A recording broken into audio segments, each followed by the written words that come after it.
ஆண்டவராகிய இயேசுவின் நாமத்தினாலே இந்த காலை வேளையில் கூட உங்களை யாவரையும் வாழ்த்துகிறேன். கர்த்தர் உங்களை ஆசீர்வதிப்பாராக.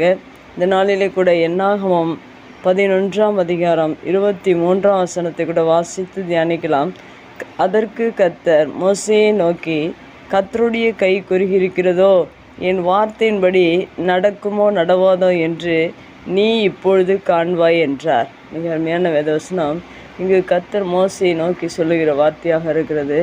மோசேயுடைய வாழ்க்கையில் தேவன் அவரோடு கூட பேசுகிறார். என்னவென்றால், இஸ்ரவேல் ஜனங்களுக்காக அற்புதங்களை செய்வேன் என்று மோசேயிடம் சொல்லும்போது மோசே சந்தேகப்பட்ட ஆண்டவரிடத்தில் அநேக கேள்விகளை கேட்கிறார். அப்போதுதான் இந்த வார்த்தையை மோசேயிடத்தில் கர்த்தர் சொல்கிறார். இஸ்ரவேல் ஜனங்களுக்கு இறைச்சி கொடுப்பேன் என்று சொல்லும்போது இப்படிப்பட்ட வார்த்தை மோசே கேட்கும்போது தான் இந்த வார்த்தை சொல்லும்போது நடக்குமோ நடக்காதோ என்று சொல்லுகிற வார்த்தை நாம் வேதத்தில் வாசித்தோம்.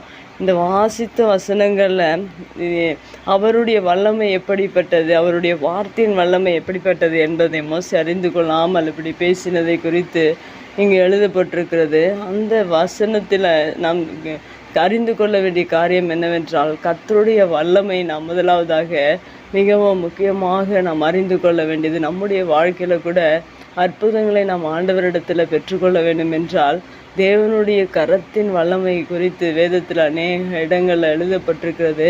தேவனுடைய கரத்தில் ஆண்டவர் இயற்கை எல்லாவற்றையும் சிருஷ்டித்திருக்கிறார். அவருடைய வார்த்தையினால் இந்த உலகத்தில் இருக்கிற எல்லா காரியங்களையும் ஆண்டவர் சிருஷ்டித்திருக்கிறார்.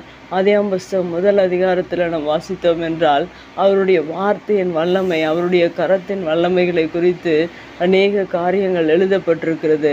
அதையெல்லாம் அறிந்த மோசே அப்படி ஆண்டவர் சொல்லும்போது அநேக சந்தேகங்கள் அவருடைய உள்ளத்தில் எழும்பியிருக்கிறது. அப்பொழுதுதான் ஆண்டவர் இந்த வார்த்தை சொல்லியிருக்கிறார். இன்றும் கூட நம்முடைய வாழ்க்கையில் தேவன் அநேக காரியங்களை செய்வேன் என்று வாக்கு தத்தங்களை நம்முடைய வாழ்க்கையில் கொடுத்திருக்கிறார்.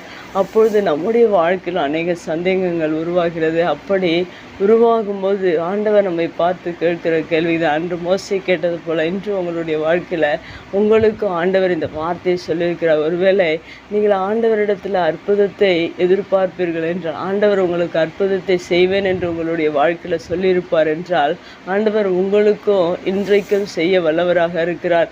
அன்று மோசேயினிடத்தில் ஆண்டவர் சொல்லியிருந்தது போல இன்றும் நம்மோடு கூட பேசுகிறவராக இருக்கிறார். ஏனென்றால் அவருடைய கரத்தின் வல்லமை மிகவும் பெரிதாக இருக்கிறது. அவருடைய வார்த்தையின் வல்லமை பெரிதாக இருக்கிறது. இந்த இரண்டு காரியங்களையும் நம்முடைய வாழ்க்கையில் நாம் அறிந்து கொண்டோம் என்றால் இன்றைக்கு நாமும் அற்புதங்களை ஆண்டவரிடத்தில் எதிர்பார்க்க முடியும்.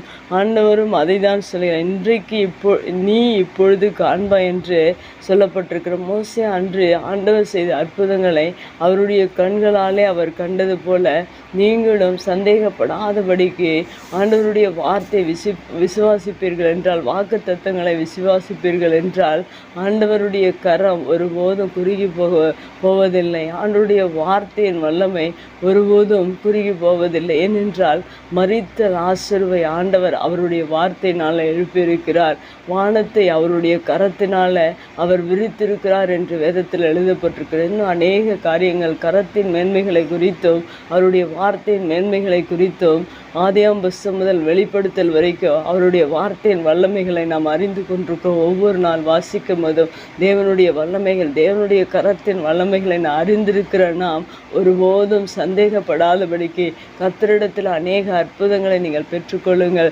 அன்று இஸ்ரவேல் ஜனங்களுக்கு ஆண்டவர் சொல்லியிருந்த பிரகாரம் அந்த இறைச்சிகளை, காடைகளை அவர் ஒரு காற்றின் மூலமாக அவர் மிகுதியான காடைகளை அவர்களுக்கு கொடுத்து அவர்கள் திருப்தியாக சாப்பிட்டு அவர்கள் சாப்பிடும்படியாக அவர் காடைகளை கொடுத்தார். அவருடைய வார்த்தையின் மூலமாக அவருடைய கரத்தின் வல்லமையினால் இன்றைக்கும் அற்புதத்தை எதிர்பார்க்கிற உங்களுக்கு அவர் கொடுக்கிறவராக இருக்கிறார். அதை நீ இப்பொழுது காண்பாய் என்று ஆண்டவர் இந்த புதிய நாளிலே நமக்காக சொல்லி எதிர்பார்க்கிற ஒவ்வொருவரும் விசுவாசத்தோடு கூட கரத்தின் வல்லமைகளை, அவருடைய வார்த்தையின் வல்லமைகளை நீங்கள் விசுவாசிப்பீர்கள் என்றால் இன்றைக்கு நீங்களும் இப்பொழுது இந்த நாளிலே தேவன் செய்கிற அற்புதத்தை அன்று இஸ்ரவேலர் பார்த்தது போல நீங்களும் உங்களுடைய கண்களாலே உங்கள் குடும்பங்களில் உங்களுடைய காரியங்களில் ஆண்டவர் அற்புதம் செய்ய வல்லவராக இருக்கிறார். கண்களை மூடி செபிக்கலாம். எங்கள் அன்பு தகப்பனே, தர்மையான வார்த்தைக்காக நன்றி செலுத்துகிறோம். அன்று மோசேயின் இடத்துல உங்களுடைய அற்புதத்தை செய்யும்படியாக சொன்ன காரியங்களைப் போல இந்த நாளிலே எங்களுடைய வாழ்க்கையில் நாங்கள் எதிர்பார்க்கிற காரியங்களில் உடைய கரம் செய்கிற வல்லமைகளையும் உடைய வார்த்தை செய்கிற வல்லமைகளையும் நாங்கள் அறிந்து இன்னும் மகிமைப்படுத்த இன்னும் ஓடு கிட்டி சேர நீர் எங்களுக்கு உதவி செய்வீராக. தொடர்ந்து நீர் எங்களை நடத்துங்க, ஆசீர்வதிங்க. இயேசுவின் நாமத்தில் ஜெபம் கேளும் நல்ல பிதாவே, ஆமேன்.